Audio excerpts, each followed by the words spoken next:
ଏବେ ରାମାୟଣ ବିଷୟରେ ଥରେ ଟିଭିରେ ଦଉଥିଲା, କହିଲା ରାମାୟଣଟେ କାହା ପାଇଁ ହେଲା ନା ମନ୍ଥରା ପାଇଁ ହେଲା, କିଏ କହିଲା ରାମଚନ୍ଦ୍ର ପାଇଁ ହେଲା, କିଏ କହିଲା କୈକେୟୀଙ୍କ ପାଇଁ ହେଲା। କିନ୍ତୁ ପ୍ରକୃତ ରାମାୟଣଟି କାହା ପାଇଁ ହେଲା କେହି ଜାଣିଲେନି। 7 କାଣ୍ଡ ହେଲା କଣ ପାଇଁ କେହି ଜାଣିପାରୁନାହାନ୍ତି।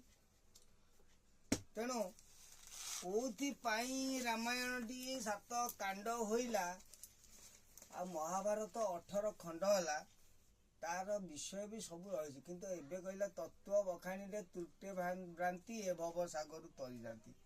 କହିଲେ ଆଦ୍ୟ ଅଯୋଧ୍ୟା ଅରଣ୍ୟ କିଷ୍କିନ୍ଧା ଲଙ୍କା ଯେ ସୁନ୍ଦରା କାଣ୍ଡ, ଉତ୍ତରା ଆସିବ ଉତ୍ତର ଦିଗରୁ ଦେଖିବୁ ଯେ 7 ରାଣ୍ଡ।